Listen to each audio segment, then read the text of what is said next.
Morning, KJ. Morning, the Football Terrace community. I hope you're all good. Hope you're doing well. I hope you're excited about the quarterfinal football that's coming up. Smash the like buttons, subscribe to the Terrace, and of course, download Hitch. Predictions coming later on the show, so stay with us. But how are you, mate? Sort of 36 hours, 48 hours into being here in Doha. Yo, it's good. It's great. We went out into was it a souk? Went to a souk, Which means mall in Arabic, we found out. Yeah, which is just means mall, and it was vibes. There was a fan booth kind of section where you could go and look at mainly Brazil and Argentina stuff, and a bit more of the South American teams. There was a football challenge that me, Terry, and Jess did. That was pretty fun. We did all right. I have to say about the football challenge, we made a rule because you score points for hitting targets. Mm-hmm. All the if you kept them on the ground, it was low, low points. Yeah. If you went for the top bins, it was high. I said, let's all go top bins only. We all agreed. Yeah. Terry Fleurs went top bins. KJ and Jess, they all went low in the end. Nah. Listen. I did a mixture. So there was a Panenka bin in the middle as well. So you got like extra points. For Didn't try it once. I tried it like 3 times. Wait, they were so bad, it didn't look like he was trying. No. I actually tried it with technique. My man's using his big club foot and just goofing it. Mine. I nearly did it twice, but there's content out later. But obviously, lots to talk about today. Yeah. First big thing I wanted to start off with is the Glazers. So they decided for the first time in 6 years they're not going to be taking dividends. Took this sweet time. Yes, this is in the midst of the potential sale of the football club going on. Like, what's your reaction to them not taking money out for the first time in 6 years? You man should have done this anyway. Yeah. Like, this is not a thing where it's like, oh, they care about us now. They've never cared about us. And they should have been doing this. The only reason why they're doing this is that the money is so dry. The cash cow is so dried up that they can no longer afford to even take money out. That's how bad it's gotten financially for Manchester United. So when Man United fans have been complaining for years that taking dividends is not helping us, you're now starting to see the reasons why it wasn't good. I'm not saying it's the only reason why we've got into the position that we were in, but it contributes to where we are now. And the fact that they've decided that not to take dividends really shows the bad state that Manchester United in. It shows the reason why they're looking to sell. And fans all around the world of not just Man United, but of football, can start to see the shift in how you're supposed to run a football club. And if this leads us into getting better owners, if it leads even Liverpool and smaller clubs around the world to get owners who actually care about the football, invest properly, and actually run the football club as a football club, then overall for football, this is a beautiful revelation, and it can only get better from here. So yeah, I'm glad these Glazers aren't getting their dividends. I'm glad they're deciding to sell, and hopefully more football clubs do the same with this kind of ownership. Mate, you're absolutely right. I don't want to just go to a part of the story that's come out from Laurie Whitwell. This says Man United's overall cash plus cash equivalent is down by £96 million in the quarter to September the 30th compared to June 30th. Consequences of transfer spend. So they've spent money, and that's the reason why they're not taking dividends. And people will say, well, that's great then. That's a good way of running the club. But they'll miss the point that because there's very little cash, because we've had to spend, because it's not the first, not the second, not the third, but the fourth rebuild in a decade, the money's running out. The money's running out as the club has hit a very high peak in terms of its valuation. That's actually been triggered by Chelsea's sale, and it's given football owners an idea of exactly how much money they could get for their football clubs. Yeah. So Man United fans better not get twisted. This isn't the Glazers running the club well. This is the Glazers keeping as much cash as they can in the business because they want to make it a more seductive product to buy, to sell, or to buyers to go and get. But it also has made me angry. It's made me so angry this morning because it's proof again that what I've been talking about for 17 years and very actively for 6 to 7 years on social media is right. Fans had the power all along. If we pulled the cash, boycotted the sponsors, didn't go to games, they would have been gone years ago. As soon as the money starts to dry up, they stop taking money out and they look to sell the football club. And that for me is the bit that it's bittersweet. It's sweet, it's happening, but it's just bitter for me that we've allowed them to we've allowed them to abuse us and abuse the football club to this point. And we really didn't do too much. And I know people don't like hearing this, but just tweeting Glazers out or holding a banner at a stadium, it's good. It should be part of the process, but doing nothing tangible after that is the reason that they've been here for 7 years, that they've made 500-600 million out of the club, and it's why for no money of their own, they're going to walk away with £3 to £4 billion in their pocket. But at least the end is now in sight. Yeah. Speaking of the end being in sight, keeping on Man United, there was another story that I know you'll like today. And viewers, we want your thoughts on all the stories at the end of each section. And remember, as we say, we've got predictions coming up soon. So make sure you've got the Hitch app downloaded to predict the outcomes of the quarterfinals with us. And you get paid for doing it as well. So get that done. But Marcus Rashford. My guy. For maybe the 5th or 6th time in the last 4 years, heavily linked with a move to PSG. Mm-hmm. And I was reading about it this morning, and I wanted to, again, I thought I took a screenshot and a picture of it, and now I can't see it, and I think I must have retweeted it, and now I can't find it. But PSG, interested, want Rashford again, talk to me. Well, if you check your WhatsApp, I sent you the tweet. It was you that sent it. I weren't myself. There we go. Go on. I sent you the tweet, so you can read it out in a second. But people love to chat about Marcus Rashford like he's a terrible, terrible footballer. You are mistaken, my people. You're mistaken. He is not a terrible footballer. He is a quality footballer.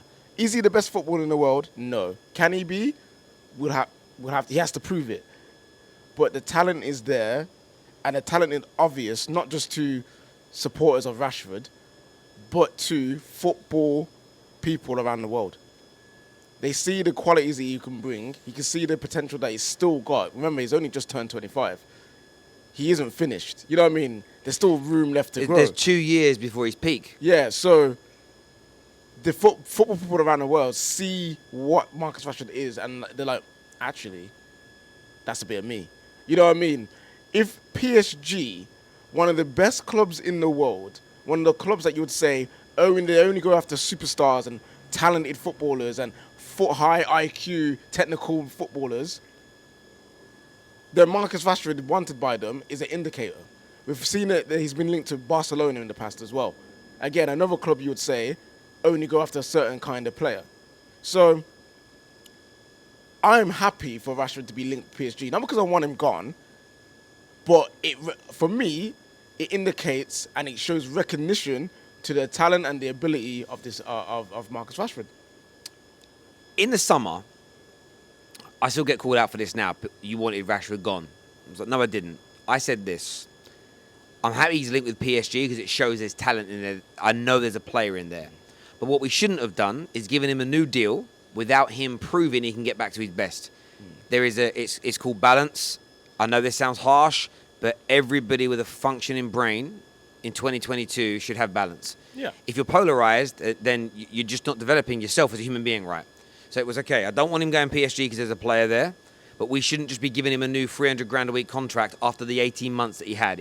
We knew it was because of injuries and stuff going on in his life, but he had to get back to his best, and he is back to his best. Look at what he's doing at the World Cup. Yeah. PSG have wanted him for a long time. Now, this isn't... They can't even make the accusations like they normally do, these haters, of it's his brother, it's his mum, it's PR about Rashford. Yeah. This has come directly from the mouth of the PSG president. I'm going to read what he said. He said, he's amazing. To have Rashford for free, every club will be running after him. We're not hiding it. We have spoken before. Now, some people say it's unprofessional. It isn't, really, because in 3 weeks, he becomes open. There's no rules. He can sign for someone in 3 weeks' time because his contract is running down. So it makes sense. He went, maybe this summer, why not? If he's a free agent, we can talk to him directly, but not now, is what he states. They're talking about Rashford because they want him. Yep. No, I think Rashford will sign a new deal at Man United. I think he wants to be part of what Ten Hag's building. He's Manchester born and bred. He has the talent. He has the ability. He has the quality. He has the IQ. But of course, this will trigger certain people that when he had that bad year to 18 months, along with the rest of the team, like there was no one really in that period who you would say was good. The club it's been falling apart. Rashford has had to grow up at Man United in the midst of us having our worst decade since World War II. You could argue in the 70s when we got relegated, but we bounced straight back up. And actually, look in that period, I don't think things were as bad as they are now. Yeah. When you think about how much money we spend comparatively to the rest of the world, we shouldn't be where we are. And Rashford's had to develop through that. And he's had, we won't count Fergie, but he was in and around the edge of the first team, in the Moyes point in terms of his development.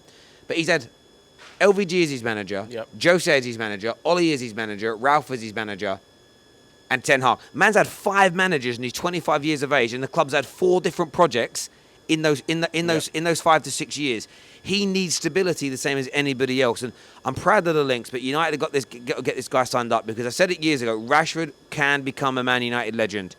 He can become a Man United legend, and that will come with scoring goals and winning trophies. Already got a European trophy, got an FA Cup, he's got a League Cup. I believe with Ten Hag and new owners, he can help us and be instrumental in league titles and Champions Leagues. And if he adds a couple of league titles and a Champions League and a few more domestic trophies, this guy will be a Man United legend. He really will. He's got the ability and everything else that goes with it.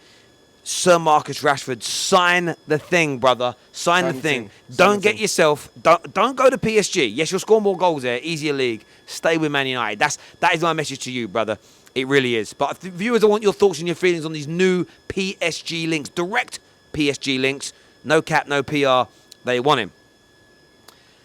Move to another Premier League club before we get to the predictions. Yep. Arsenal won yesterday. My Arsenal, as everyone calls them. They played? Crap. What the hell? Well, we know they played because we were all out having dinner last night, and me and KJ are talking, vibing, bit of shisha. Jess was on her phone watching Arsenal. Yeah, I was like, I got you hooked bad, innit? Like, that bad. Jess is hooked to that club. No one can call her a fake fan ever in their life because she's spending time with a wonderful man and me, a wonderful guy. And and she's there watching Arsenal over spending time with us 2 wonderful gentlemen. So, yes. But they won last night, but they did well. And as I said in the video yesterday, this notion that they're out of the title race, for me, is pure 100% unadulterated cap. They're still in this title race. And they played Lyon last night, who were a good team. They had loads of kids out there, and they just look good still. And some will say it's pre-season friendly. Look at Arsenal in the pre-season just gone.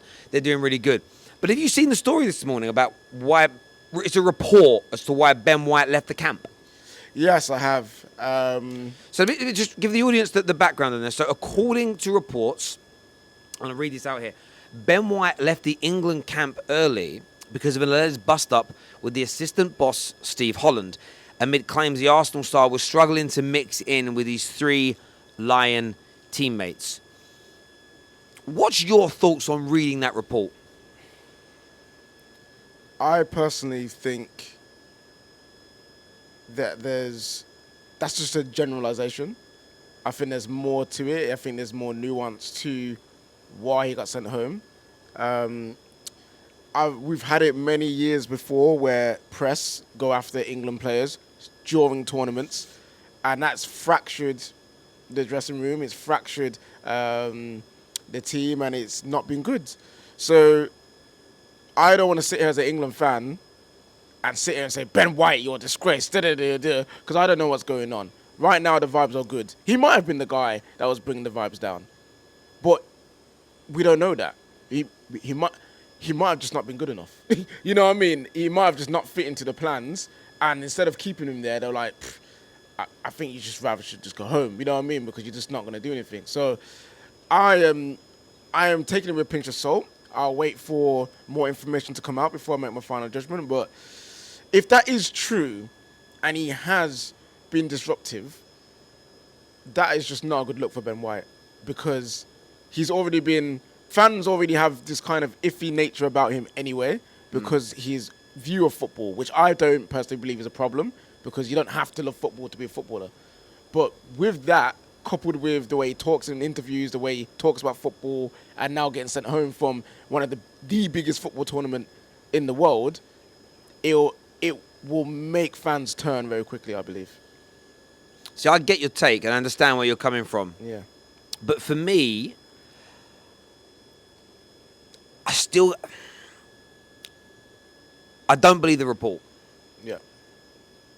And the reason I don't believe the report is, do I think Arsenal Football Club would put out a tweet that said words to the effect of, "We're with you, Ben White," over him having an argument with a couple of teammates?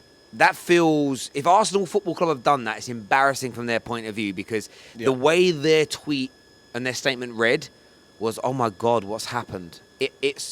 And I'm sorry to put these things out there into the universe, but has something happened to a child? Has something happened to a parent? Has there been a medical condition that's been discovered? Yeah. That is what that sort of... You remember when Van Dijk got injured and the way... It's like there was an obituary for it. It was sort of like, did he just pass away or did he hurt his knee? Yeah. That... If it's Ben White leaving the England camp because he's had an argument with an assistant manager and the kind of messages were of like, oh my God, of unity, together and love, the exaggeration's crazy. And I just don't believe Arsenal Football Club would do that. I believe there could be something far more personal that's going on. That isn't to say there couldn't be a story that's come out that he had an argument with a teammate or him and Steve Holland had a bust-up. These things are quite normal. And I actually think a healthy camp will have arguments because you need there to be an intensity. In training, you need there to be an intensity on match days. Yeah. When it comes to downtime and eating and drinking and playing some pool and playing computer games, going to it, that's when it's going to be fun, right? There has to be a mixture of the two things. So I think this report to me is a bit of a disgrace. Yeah. I do not believe that Ben White has left purely because he didn't get on with a couple of England teammates. I mean, 3 of the team individuals he's with every day at Arsenal. Yeah. So he's got 2 or 3, 4 people that he can connect to. I just don't believe that there's an issue in that way. I don't believe he's left because of an argument with Steve Holland. I think there's something that's bigger going on. And I just think it's wrong of the media, with no facts, no direct quotes, to just come out with this story, especially if we don't know what's gone on yet. Because if it comes out that, heaven forbid, I did read a rumor that his partner had a miscarriage. If this comes out, the journalist that put this story out has to resign. Has to walk away. Fans are pulling on this. I'm keeping very tight-lipped because I don't want to be the person that puts a tweet out there and then it turns out to be some horrendous, hideous news and then you just have this egg on your face. Like, I'm just going to stand by Ben White and say, whatever it is, I hope it gets better and we'll find out. If it does turn out to be something trivial and that's why he's left, we'll have that conversation. But I'm just not going to put myself at risk of being in that mud at this moment in time. But viewers, what do you think of the Ben White story that has come out? I want to know now. The quarterfinals kick off today. All right, here we go. The quarterfinals kick off today, and there's so much to look forward to with this. There really, really is. And the first game that's on is Croatia versus Brazil. Brazil. It was great speaking to the Brazilians yesterday. If you haven't seen the videos on the, go and check me kissing a Brazilian queen last night. It was good. She was great. She was really, really great. But we're going to do some predictions on this game. And, of course, you can join in with us now with the Hit Jap. And all the predictions you do, the quizzes you take, the polls you make on the app, you get paid for. You earn coins, which via PayPal you can transfer into money. I made in the last 2 days over 1 million coins, which is about £11, which for a lot of people might not sound a lot of money. But that could be, especially if you're at college, if you're young, a bit of pocket money for you. So get that downloaded now. But I'm going to ask you straight away, the qualifying team and method of qualification. So, it means who's qualifying to the next round, and will it be regular time, extra time, or penalties? Oh, okay. I believe with Brazil, it will be extra time. Extra time. Yes. Interesting. What I wasn't doing was screenshotting that, so you're not going to get that. You're not going to get any of that on the screen. You're going to get this bit on the screen. So, the match result at half-time. Half-time will be 1-0 Brazil. Okay, so Brazil winning at half-time. What will the match result be in regular time? Draw, obviously. It's going to go to extra time. I don't need to ask you that one. When will the first goal goal be scored during regular time? What minute period? Ooh. What minute do you reckon it'll be in? 34. So we'll do 21 minutes to half time. That's Yeah. the section that goes into. How will the first goal be scored during regular time? So open play with a kick, Yeah. a header, free kick or penalty, own goal or no goal. Open play with the foot. Open play kicking. And total goals for both teams combined during regular time. During regular time. 2. So we'll go 2 to 3 goals in total. Total corners in regular time. Oh, this is in. Oh, these are predictions. These are big predictions. Because everyone you get right, you get points for. Yeah, You see? that's cool. Total corners. Total corners, In normal time. regular time. Regular only. time. I want to go 11. 11. So that goes in the 10 to 12 category. Total yellow cards in regular time. Ooh, yeah. Some of these Brazilians are a bit wild, you know. They're feisty, brother. very They're feisty. They're feisty. Altogether, yeah. Altogether. I'm gonna say 4. 4 selected there. How many red cards in regular time? Oh, none. No one's getting sent None. off. No red cards. That's submitted, as you can all see on the screen now. So that is locked in. That is done and ready to go. The next one, of course, this game. By the way, I think Brazil will win in normal time. Yeah. I don't think Croatia have got anything to worry about. Sorry, I don't think Brazil have got anything to worry about when it comes to Croatia today. Too much skill, too much speed, too much power in that Brazil team. Netherlands, Argentina is a different kettle of fish, though. Ooh, let's go. Netherlands, Argentina today, different kettle of fish. I'm going to do this one, though. Yeah.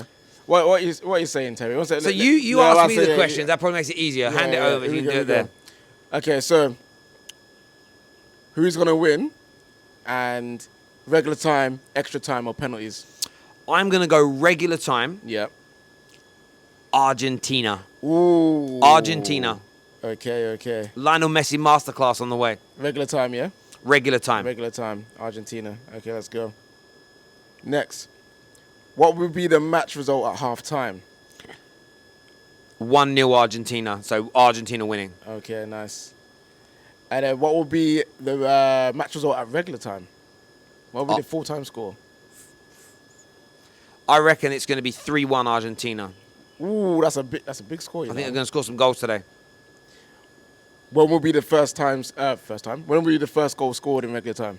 Opening 20 minutes. Opening 20 minutes of the game. Early goal. Okay, nice. How will the first goal be scored? Free kick. Free kick. Okay. Messi free kick? Could be. Top Nice. bins. Top bins. Oh, Goat settings. I was like, you know about that, innit? I was so close to them top bins last night. It was mad. Total goals from both teams during the time? 4. 4. Yes. 4. 4 to 5. And then how many corners? Over 13 in total. Woo! I know that's the maximum option on there. Done a few of these. Yeah. It's only like 6 and 7 apiece. That's not that much, really. Yeah, it's decent. Total yellow cards? 4 to 5. 4 to 5. Do you know what, the RGs, I'm going to go, 4 to 5, that'd be cool. Yeah, I've already done it. You've already done it. I can't go back. Can't go back on this. Once you're locked. And the last one, any red cards? 1. 1 for who? Netherlands. Red card for the Netherlands. Okay. Let's go. All of that is confirmed in. Boom. You know what, Terry? I understand why you won. Not to say won, but you would think Argentina are going to win. But I'm sorry. You think Netherlands? I think the Netherlands will do it. I don't believe Argentina have been amazing. They haven't been that great. And the Messi factor, as much as I love him, as much as he can at any moment spark that moment of brilliance, I don't think it will show up today. I don't think it will show up today not because he's terrible or he's past it or he's old, because the Netherlands, what I saw from them in that round of 16, the way that they played, the fact that they can defend and defend really well, and then switched into the attack, I think that would be too much for Messi and Argentina. I feel like the structure, and LVG will have them structured, have them disciplined, and the way that Argentina are attacking right now is not fluid. It's not free-flowing. And I can see them getting nullified.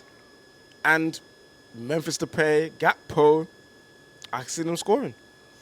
Listen, I think the Netherlands will score, but since Alvarez has come into the team, since Enzo's come into the team, and there's been some more speed, some more youthful exuberance put around Lionel Messi, they've started to come alive, and they've got better and better each round. And I think that Argentina are starting to peak at the most perfect time. Now, I'm not making any predictions beyond this round because let's see how Brazil look today. Again, playing Brazil is going to be very, very difficult. I think when we get down to the last 4 in this tournament, yes, they'll be favourites, but it'll be whoever's best on the day because you're getting down to the very best teams in the world. Yeah. Argentina started slow, but the manager has made, quicker than Santos did at Portugal, he's made those changes.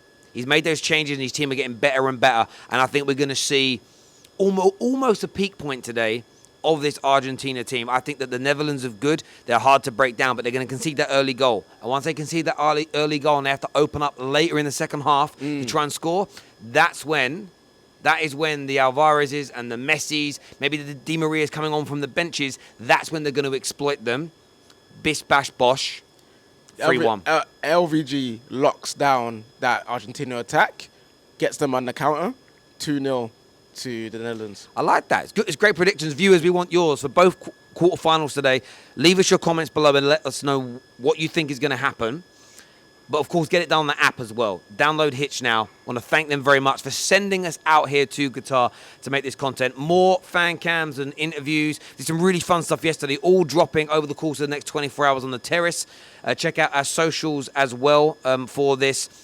And Give Me Sport, because we've got some great stuff coming out over there on Give Me Sport's Facebook page, Instagram page as well. KJ, always a pleasure to talk to you as ever. Oh, look at a beautiful butterfly. So nice. Huge. The bugs here are huge, though. Yeah, the bugs here are huge. Man went full on anti-Godzilla and destroyed a cockroach. I've never seen one in my life. This wasn't a cockroach, bruv. This was not a cockroach. It was a dog. This thing was the size of a dog. Oh, now you just seen him. Man went overkill. Man's leg fell off. You know what I mean? It was all over the place. I had to. All over the place. I was like Steve Irwin.